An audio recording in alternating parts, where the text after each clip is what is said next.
I finally made it to the MAGA Morgans side of TikTok. I found MAGA Karens, and I am thoroughly entertained.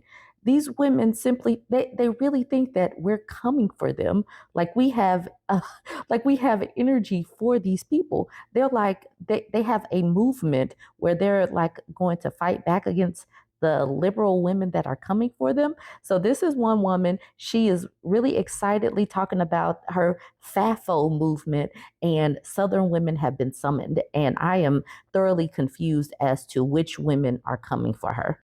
Southern women, we have been summoned, okay? And it is time for us to start our counter 4B movement called the around and find out movement. Now, I am not the Etsy type, and I think that these 4B women are learning the hard way that they should have probably asked about us before coming for us, but it's too little too late, okay? They have woken the beast that usually stays all the way up out the way, is non-problematic, and just stays in our little Appalachia home, okay? But they've summoned us. So what we're going to do is we're going to start the around and find out movement. We're going to have green bracelets because we are a walking green flag, not a walking blue-haired red flag, okay? And we're going to unite.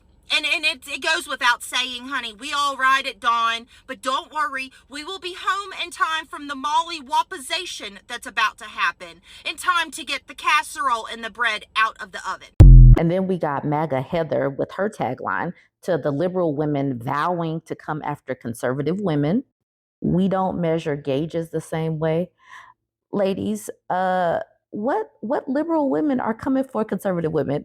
Does anybody have the video where people are actually coming for these Southern women, these MAGA women? Does anyone have that video?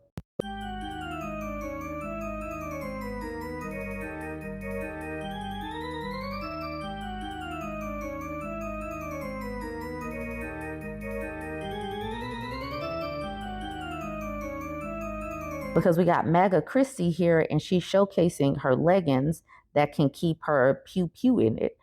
And I really need to know and understand who is threatening these women, because I'm seeing people just say, I'm pulling away and I'm not talking to these women. And these people are they're acting like women are coming for them. So I need to know who's coming for them. And where's the video? Who said this to these ladies to get them riled up? Someone please point me to the direction of the content creator that said that they're coming for these women, where they're showcasing bullets and making makeup tutorials with their bullets and stuff. This is kind of getting out of hand. And I really think that these women are not particularly happy that they won, because who acts like this and you're the winner? Please let me know. So I was going through TikTok and I heard that they're going to start jumping Southern women because we voted red. Not real sure that that's a great idea. Let me show you these leggings that I have. These are called lethal leggings, and they have a little spot for your tool. So I was just sitting here and I was going to do a makeup video. Oh, that's not my eyeshadow brush. That's not my blush. Oh, that's not my lipstick. Bitch, shut up. Ain't nobody say that. Ain't nobody say that. You're lying. Nobody said that. We're all on the same internet. We're all on the same TikTok. No one said that. You're lying. So all the Democrat women are going to get together and ride their horse down to the South just to fight Republican women. Just to jump Republican women, huh? Shut up. You made this shit up as an excuse to want to shoot somebody that disagrees with your views, which is crazy because white women have never needed that excuse. All you got to do is look at somebody and say, ooh, they're threatening, and just fire off, and you're good. You don't have to make up this elaborate scheme. Like, what the fuck? And do you think they stopped making guns when they made yours? You're like, I'm carrying, just to let you know. Yeah, your little pistol got 8 bullets in it. What if 16 bitches come? Like, what the shut up. Stop. You don't need an excuse to use your gun on other people that disagree with you. You're already white. They'll already believe you. It's just say you just wanted to. Like, come on now. Cut the shit.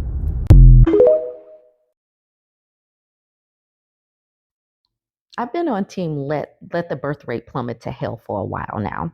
And because of MAGA and Trump and this election, it looks like we might actually get there. I've had a few women in my comment section tell me that vasectomy appointments had increased by 1,200%. And I hadn't looked at it, but this screenshot made me go and find the news article. Let's look at this screenshot first. It says Americans are gearing up for a new wave of family planning. Planned Parenthood reported a dramatic increase in appointments for various birth control methods on November 6th, the day after the election. IUD appointments skyrocketed by 760%, while birth control implant appointments rose by 350% compared to the previous day. Most strikingly, vasectomy appointments saw an unprecedented 1,200% increase. Apparently, men are rushing to the clinic to ensure they won't accidentally contribute to an unwanted pregnancy in a world where reproductive rights hang by a thread. Men, we salute you for doing your part. I go over to the Google machine to look up vasectomies up 1,200%. And this is the first page, but this one definitely stuck out to me. I'm going to get back to that one later. That one says hysterical feminists are stocking up on termination pills because Trump won. And look at the picture that they used. Even though the Life News article grabbed me first, I decided to go with the CBS article first. Morning after pill sales spike online after Trump wins election, companies say. Online retailers and birth control providers have seen a spike in sales for emergency contraceptives since Donald Trump was elected for a second term as president of the United States. Winx Health, an actual health company formerly known as Styx, reported a 966% increase in the sales of their morning after pill Restart in the 60 hours after the election compared to the week prior.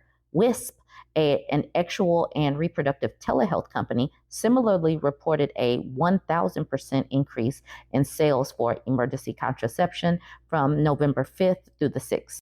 Especially, listen to this, especially in states with termination bans, forced birther states. Texas, Alabama, and Indiana were the top 3 states with new patients purchasing emergency contraceptives on those dates.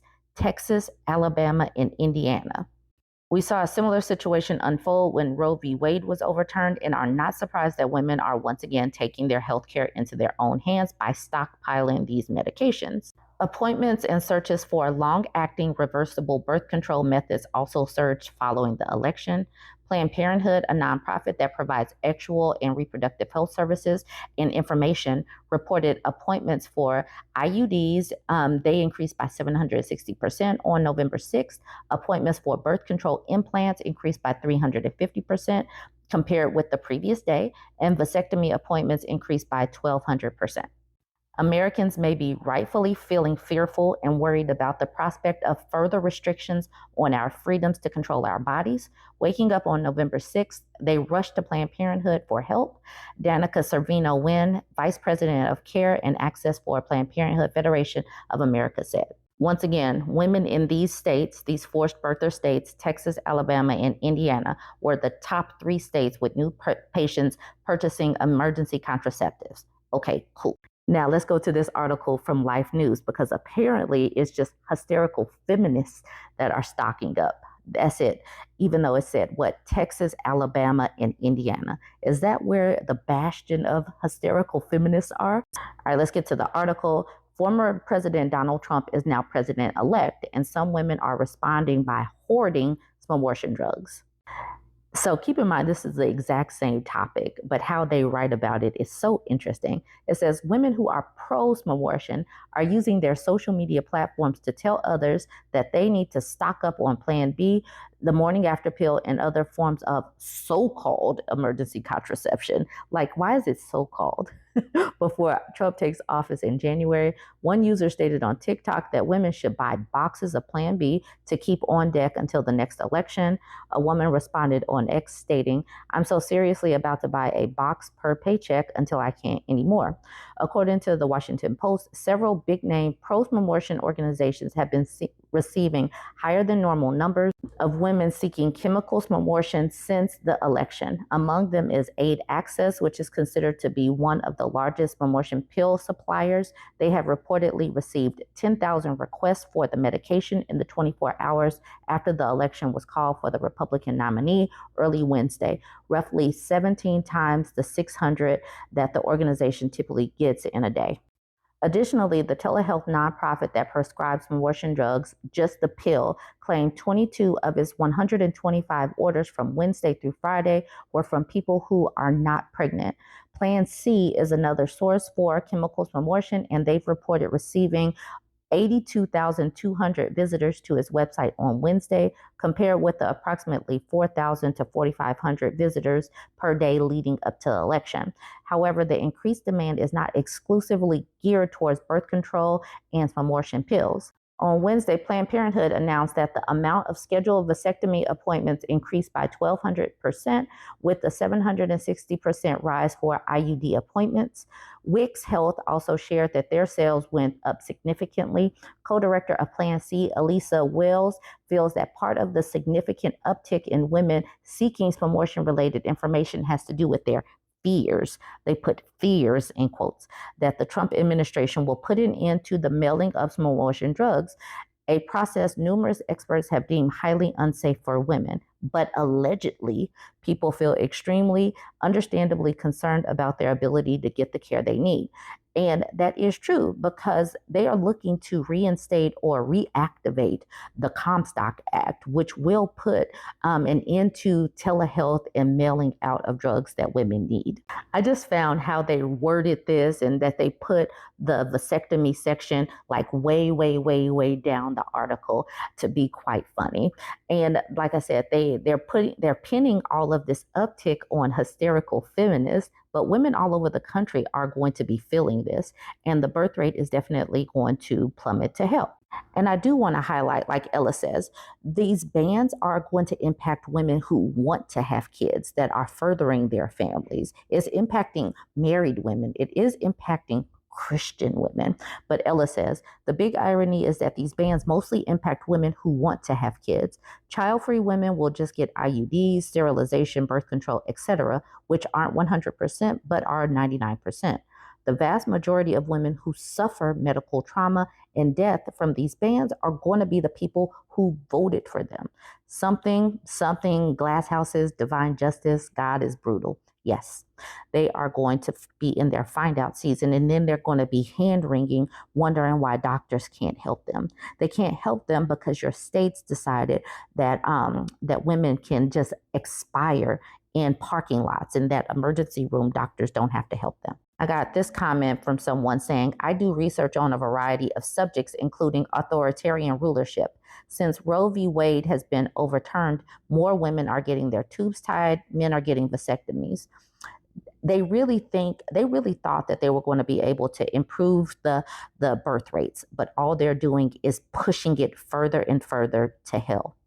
And for that, I thank them, because this world, this community, currently doesn't deserve that. It doesn't deserve children, and it doesn't deserve the sacrifice that women go through to bring forth children into this world. So may the birth rate continue to plummet to hell. Join the conversation. Let me know what you think. Don't forget to like, comment, and share. Y'all should know that I love the Leopards Ate My Face subreddit. So apparently there is a menu. This is Bob the Leopard's famous face restaurant. And it looks like the prices are those are a little high. Hopefully they come with French fries or something. But we know prices are probably about to skyrocket. So here's what's on the menu. I love the Affordable Care Act, but voted to kill Obama care face burger. Filet of I thought Trump would support Gaza face. My Christian wife is having a miscarriage face in the hospital parking lot. My liberal children aren't coming to Thanksgiving face. Where the F did my Social Security check go face? And how did my child get polio face? So that's what's on the menu. Those are the prices. Okay, so here's a post. It says, from a local sub in a red area related to flood damage. And this screenshot is very little, even when I try to make it big.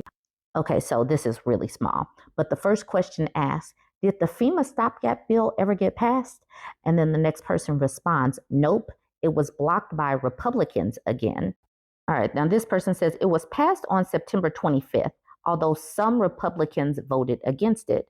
And then finally, this last person said, that day, Hurricane Helene was churning toward the southeast. Congress voted to provide $20 billion to FEMA's disaster relief fund as part of the bill to fund the government through December 20th. President Joe Biden signed the bill September 26th. In the Senate, the bill passed 78 to 18 with all the no votes from Republicans. In the House, the bill passed 341 to 82. And again, all of the no votes were Republicans. The Republican no votes totaled 100. Republicans do not like funding to help people. But like this person said, and people will keep voting them in while they continually F us because they really love to have their faces eaten by leopards. So here is the caption. This is extra leopardy because FEMA stands for Federal Emergency Management Agency, which has a budget to help American communities during emergencies. Recently, an area made up of mostly Trump supporters flooded. FEMA, which would have helped cover costs, will not be due to budget restrictions. Every single R voted against the budget increase. RIP. Number one, R's voted against FEMA budget increases. Number two, FEMA is not paying for the flood damage. Number three, people's homes were damaged in mostly R areas. PH Doofus says, why would they want filthy socialist bailout money? And Swayze Train says, I don't feel bad for them or Texas. They voted Ted Cruz again. When his constituents freeze to death, he bailed and went to Cancun. The guy running against him brought it up during the debate and he still won. Effing what? Laughing my butt off. Enormous Gucci says, I live in Texas and I don't feel bad for Texas. I knew Texas wasn't going to go for Kamala from the start. I just wanted to see the margin between Allred and Cruz drop. I didn't expect Allred to win. I just wanted to see a smaller than 2.6 margin that Cruz won by against Beto in 2018. Allred lost with a nearly 9% margin to Ted Cruz. This state is an embarrassment. Wow, I didn't realize it was much bigger than Beto. This person says it's because his voters didn't experience the power outage. It was only the poorer and more ethnically diverse areas that froze. This person, Randy, says the only moral socialist bailout money is my socialist bailout money. Duh. I don't know much about unions, but I discovered this subreddit after the election. And somebody says, accused of violating worker rights, SpaceX and Amazon go after labor board because this election is going to be pro-company, pro-billionaire, pro-millionaire, and anti-worker and anti-poor person. And unions went for Trump. That's okay, but let's get into this article that they shared, right? Okay, the article, accused of violating worker rights, SpaceX and Amazon go after labor board. In the nearly 4 years that Joe Biden has been president, the National Labor Relations Board has taken an assertive, some say overly aggressive approach to protecting workers' rights to organize and collectively bargain. So because of Joe Biden, they are trying to protect workers' rights. Okay. Now, SpaceX and Amazon are at the forefront of a corporate-led effort to monumentally change the labor agency. On Monday, attorneys for the two companies will try to convince a panel of judges at the Fifth Circuit Court of Appeals that the labor agency created by Congress in 1935 is unconstitutional. Their lawsuits are among more than 24 challenges brought by companies who say the NLRB's structure gives it unchecked power to shape and enforce the labor law. I do believe that the Fifth Circuit Court of Appeals is where conservatives go because they have friendly judges there, I think. A ruling in favor of the companies could make it much harder for workers to form unions and take collective action in pursuit of better wages and working conditions. Gosh, something that Biden was trying to help with the smaller people. But now we're pro-company. We're pro-billionaire now that Trump is back in office. I hope MAGAs are happy. That would be an enormous setback for labor groups who have enjoyed unprecedented support from the Biden administration, and a win for companies that have spent considerable amounts of resources over the past 4 years trying to keep unions out of their workplaces.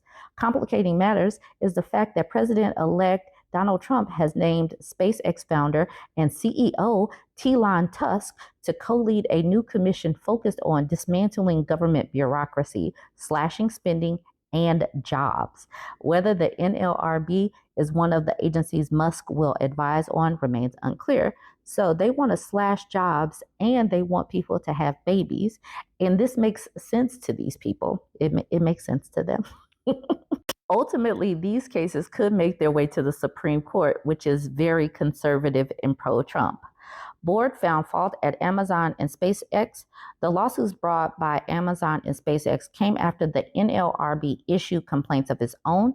Agency investigations found the companies had violated the rights of their employees.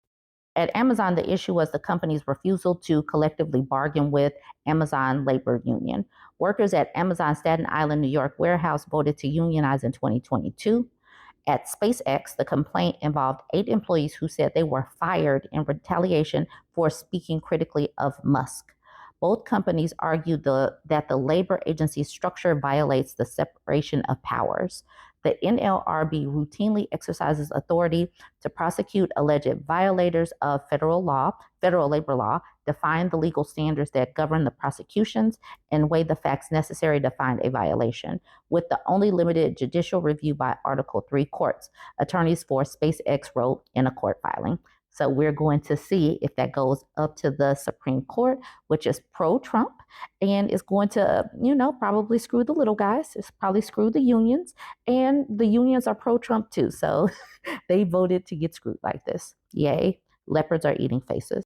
This was also posted in the same union subreddit. 4 million workers lost overtime by the stroke of a pen.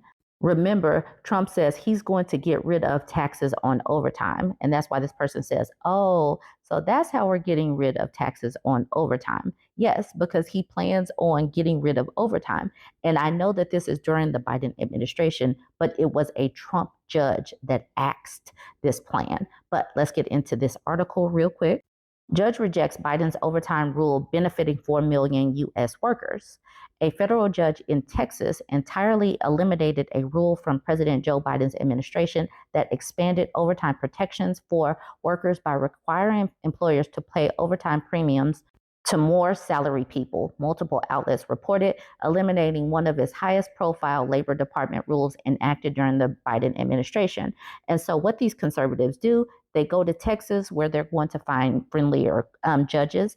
And then even if it does go to appeal or go to the Supreme Court is still very Trump friendly, very conservative, very anti-union, very anti-employee, very anti-poor people.